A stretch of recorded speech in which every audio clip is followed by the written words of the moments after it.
Welcome class 10th। बेटा हम लोगों का एसिड बेस का चैप्टर चल रहा है, एसिड बेस एंड सॉल्ट्स का चैप्टर चल रहा है ना। तो उसके अंदर हमने कहा था एमसीक्यू क्वेश्चंस हम करेंगे आगे। तो एमसीक्यू इस साल हमारे पेपर में भी आने वाला है ना। तो यस, आ जाओ स्टार्ट करते हैं एसिड बेस सॉल्ट के कुछ एमसीक्यू। बेसिकली मैंने यहाँ पे एनसीईआरटी एग्जाम्पलर्स लिए हैं, इनको तो कर ही जाओ। ठीक है, तो देखिए पहला क्वेश्चन क्या है। पहला क्वेश्चन है what happens when a solution of acid is mixed with a solution of base in a test tube. ठीक है, अगर हम एसिड के सोल्यूशन को बेस के साथ अगर हम मिक्स कर दे किसी टेस्ट ट्यूब में तो क्या होगा। ऑप्शंस हैं the temperature of the solution increases, the temperature of the solution decreases, the temperature of the solution remains same, यानी कि टेम्परेचर क्या रहेगा, सेम रहेगा, या फिर सॉल्ट फॉर्मेशन टेक प्लेस। ठीक है, अब ये चार में से कॉम्बिनेशन में हमें आंसर दिया हुआ है, पहला या तीसरा, दूसरा या तीसरा, पहला या चौथा। तो अच्छा, हम लोग ना स्टेटमेंट को पढ़ने के बाद एक चीज तो आप समझ ही लीजिए कि जब भी हमारे पास मान लीजिए कोई एसिड ले लिया हमने, HCl ले लिया, आंसर फर्स्ट कर रहे हैं इसको, ठीक है, एक्सप्लेन कर रहे हैं, प्लस NaOH ले लिया, ठीक है, यानी कि बेस ले लिया, क्या फॉर्म कर रहा है, सॉल्ट फॉर्म कर रहा है, NaCl प्लस H2, है ना। तो ये जो सॉल्ट फॉर्म कर रहा है, यानी यहाँ पे कौन सा रिएक्शन हो रहा है, न्यूट्रलाइजेशन रिएक्शन हो रहा है ना। और न्यूट्रलाइजेशन रिएक्शन हो रहा है, ये तो हमारे पास हो गया, यानी कि सॉल्ट तो फॉर्म कर ही रहा है, चौथा ठीक है। और क्या समझिए, इस तरह से एसिड सोल्यूशन के अंदर जब हम बेस मिलाते हैं ना बच्चे, ये एक्सोथर्मिक रिएक्शन होता है। कैसा रिएक्शन होता है, एक्सोथर्मिक रिएक्शन होता है, यानी कि टेम्परेचर क्या होना चाहिए, बढ़ना चाहिए। तो कौन सा ऑप्शन सही होगा, एक तो पहली बात सही है और चौथी बात सही है, याद रहेगा। चलो हो गया पहला आंसर। आ जाओ अब दूसरा क्वेश्चन करते हैं, दूसरे क्वेश्चन का आंसर देखते हैं क्या होना चाहिए। क्वेश्चन पढ़ो, क्वेश्चन को पढ़ना बहुत ज्यादा इंपॉर्टेंट है। दूसरा क्वेश्चन है an aqueous solution turns red litmus solution into blue. एक ऐसा एक्वस सोल्यूशन है, एक्वस सोल्यूशन क्या होता है बेटा, जो पानी में घुला हुआ हो, है ना। तो एक ऐसा सोल्यूशन है हमारे पास जो कि क्या कर रहा है, रेड लिटमस को ब्लू में कन्वर्ट कर रहा है। ठीक है, excess addition of which of the following solution would reverse the change.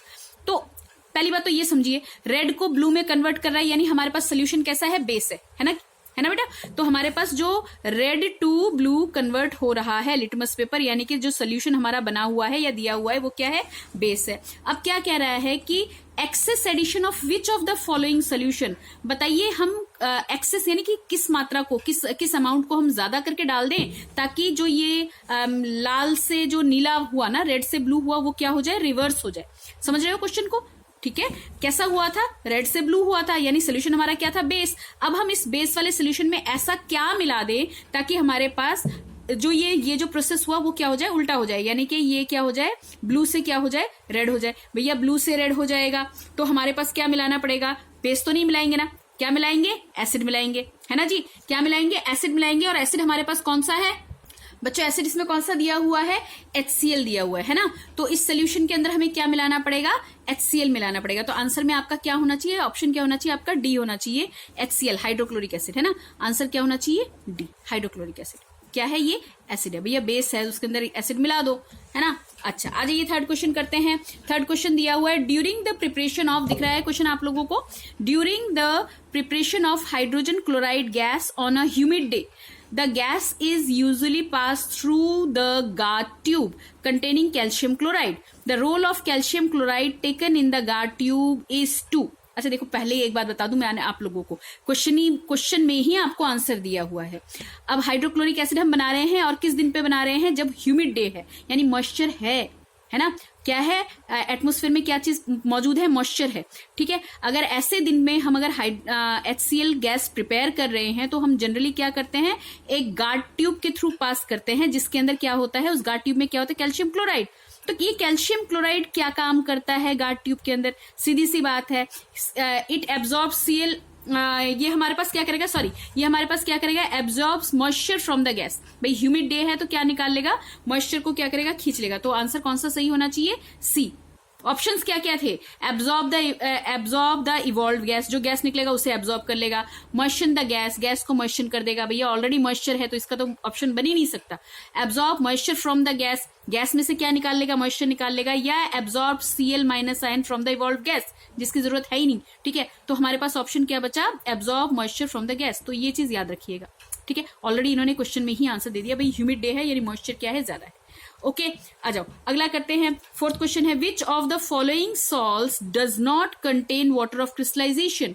इसमें से कौन सा सॉल्ट ऐसा है, देखो मैंने 5 तरह के सॉल्ट्स पढ़ाए हुए हैं, ठीक है, कौन सा सॉल्ट ऐसा है जिसमें वाटर ऑफ क्रिस्टलाइजेशन नहीं है। वाटर ऑफ क्रिस्टलाइजेशन क्या होता है, वो जो डॉट लग के 2H2O साथ में लगता है, सॉल्ट के साथ लगता है, याद आ रहा है कुछ कुछ, तो वो क्या होता है, ये वाला जो वाटर लगता है जितना भी जुड़ता है 5 to 10 जितना भी जुड़ता है वो हमारे पास क्या है, water of crystallisation.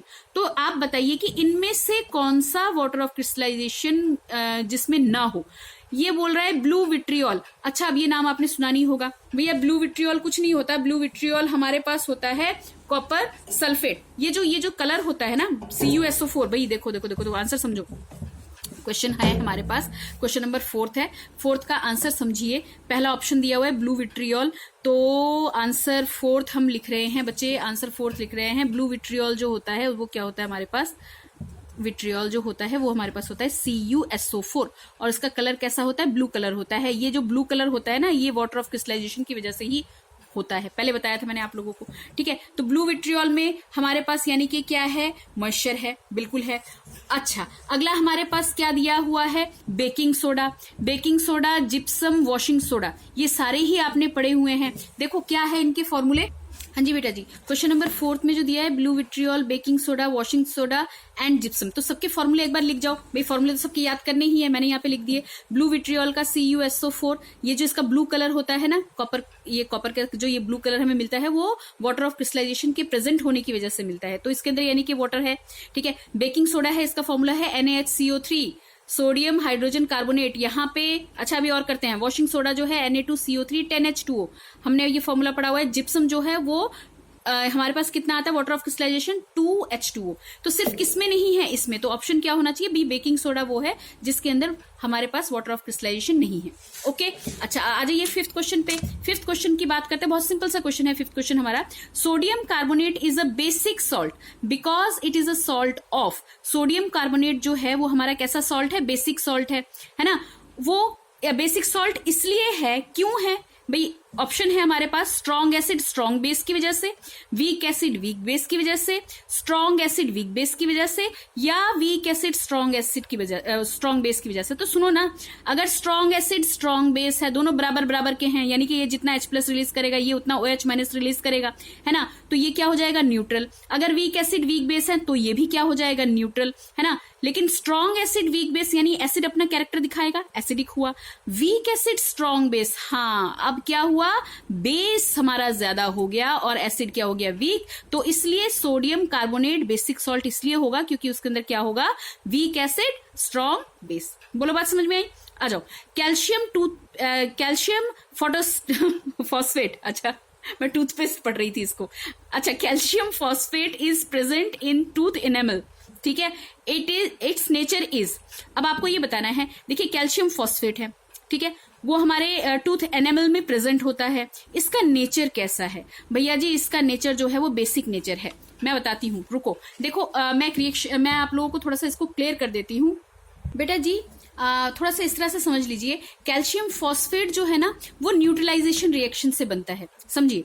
Calcium phosphate किस किस से बनता है, कैल्शियम हाइड्रोक्साइड, भाई hydroxide, calcium hydroxide, calcium hydroxide ये हमारा बेस होता है, और कैसा बेस होता है, स्ट्रॉन्ग बेस होता है, ध्यान रखिएगा।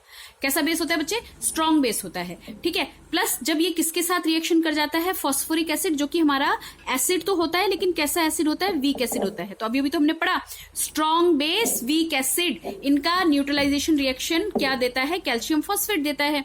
तो क्योंकि बेस स्ट्रॉन्ग है तो इनेमल भी कैसा होगा, कैसे नेचर का होगा, बेसिक नेचर का होगा। यस, तो जो भी आपका ऑप्शन था, मेरे ख्याल से इसका ऑप्शन ए था, एक बार देख लीजिएगा, मैं एक बार दिखा देती हूँ आप लोगों को। Option A is correct. देखो क्वेश्चन नंबर 6 दिख रहा है आप लोगों को। Question number 6, calcium phosphate is present in tooth enamel, its nature is basic. Okay, आ जाइए, अगला हमारे पास है a sample of soil is mixed with water. भाई मिट्टी का हमने थोड़ी सी मिट्टी उठा ली किसी जमीन से और उसको हमने पानी में मिला दिया, एंड अलाउड टू सेटल, और उसको थोड़ी देर के लिए हमने रख दिया, सेटल होने के लिए रख दिया। सेटल होने का मतलब यह है कि जो भारी चीज है वो हमारी नीचे बैठ जाएगी और जो बिल्कुल हल्की चीज है वो ऊपर आ जाएगी। तो क्या होगा, The clear supernatant solution turns the pH paper yellowish orange। जो हमारे पास क्लियर सोल्यूशन आया, कैसे आया, तुमने टेस्ट ट्यूब लिया, ठीक है भैया, तुमने टेस्ट ट्यूब लिया, ये तुमने यहाँ पे ले लिया टेस्ट ट्यूब। अब टेस्ट ट्यूब में तुमने क्या भरा हुआ है, पानी भरा हुआ है, इसके अंदर थोड़ी सी क्या डाल दी, मिट्टी डाल दी, ठीक है। मिट्टी क्या हो गया, थोड़ी देर बाद क्या हो गया, ये नीचे सेटल डाउन हो गया, मिट्टी यहाँ पे जो भी कंकड़ पत्थर जो भी है वो आ गया, और ऊपर क्या रह गया, ऊपर हमारे पास सिर्फ क्लियर सोल्यूशन रह गया पानी का। अब इसका जब मैं पीएच चेक करने बैठी तो भैया उसका पीएच मुझे कैसा दिख रहा है, पीएच पे क्या दिख रहा है, येलो ऑरेंज, येलोइश ऑरेंज। अब भैया जी येलोइश ऑरेंज किसका होता है, यस याद आ रहा है, इंडिकेटर टेस्ट के टाइम पे हमने करवाया था, कलर्स करवाए थे, है ना, यूनिवर्सल इंडिकेटर के बारे में बताया था। तो येलोइश ऑरेंज किसका, एसिडिक कैरेक्टर को दिखा रहा है ना। तो विच of the following would change the colour of its pH paper two greenish blue. तो अब बताइए इनमें से कौन सा सोल्यूशन हम मिला दें ताकि जो पीएच जो आ जाए, पीएच पेपर पे जो सोल्यूशन का कलर मिले वो हमें कैसा मिले, ग्रीनिश ब्लू। ग्रीनिश ब्लू यानी कि हमें क्या मिलना चाहिए, वो उसमें क्या होना चाहिए, बेस होना चाहिए कि नहीं होना चाहिए, है ना। तो देखो lemon juice, common salt, vinegar, antacid. हाँ विनेगर क्या है, खट्टा होता है, याद आ रहा है, ये क्या है, एसिड है।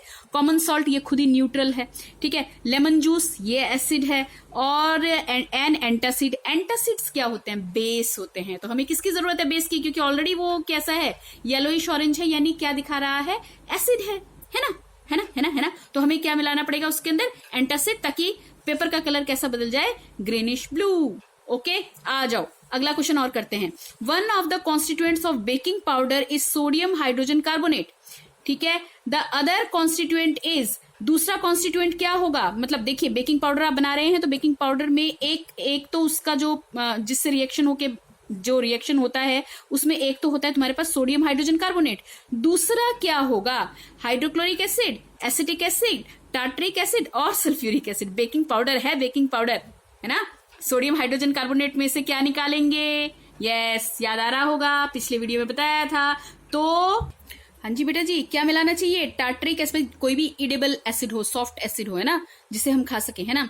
तो hydrochloric acid, acetic acid, tartaric acid या सल्फ्यूरिक एसिड। तो क्या बना देंगे, टार्टरिक एसिड बताया था आप लोगों को। सोडियम हाइड्रोजन कार्बोनेट भैया क्या बनाना है, बेकिंग पाउडर, एक था बेकिंग सोडा, है ना, एक था क्या, यहीं से पता चल रहा होगा आप लोगों को। ओके क्लियर हो गया। अच्छा आइए, to protect the tooth decay we are advised to brush our teeth regularly, है ना। अपने दांतों को सड़ने गलने से बचाने के लिए, साफ रखने के लिए क्या बोला जाता है, ब्रश योर टीथ, है ना। The nature of the toothpaste commonly used is, भाई किस तरह का टूथपेस्ट हम यूज करते हैं अपने दांतों को प्रोटेक्ट करने के लिए, क्या क्या ऑप्शन है, एसिडिक, बेसिक, न्यूट्रल, कोरोसिव। भाई कोरोसिव तो जला देगा बिल्कुल, है, न्यूट्रल की हमें जरूरत है नहीं। अब सुनिए ना, एसिडिक बचा, बेसिक बचा, जो हम खाना खाते हैं उससे क्या होगा भैया, बताया था, एरिएटेड कुछ हो जाएगा, इन्फेक्शन हो जाएगा, क्या था, एसिडिक नेचर का हो जाएगा। तो उसे बचाने के लिए क्या चाहिए, बेस चाहिए। यानी जो हम टूथपेस्ट जो हम यूज करते हैं उसका नेचर कैसा होना चाहिए बच्चे, कैसा होना चाहिए बच्चे, बेसिक होना चाहिए। होगी बात समझ में आ गई, ठीक है। आइए अब आगे और काम कर लेते हैं, थोड़ा सा और काम कर लेते हैं। आज 10 ही क्वेश्चन करेंगे, अगले वीडियो में और क्वेश्चंस करेंगे, ठीक है। हाँ तो अब आ जाओ, अगला क्वेश्चन है, which of the following statement is correct about an aqueous solution of acidic और एंड ऑफ अ बेस। भाई ये जो फॉलोइंग स्टेटमेंट है इसमें से कौन सा करेक्ट होगा, about aqueous solution of N acid end of base, ठीक है। अगर एक्वस सोल्यूशन तुम एसिड का लेते हो और बेस का लेते हो तो कौन सी में से इन स्टेटमेंट में से कौन सा सही होना चाहिए।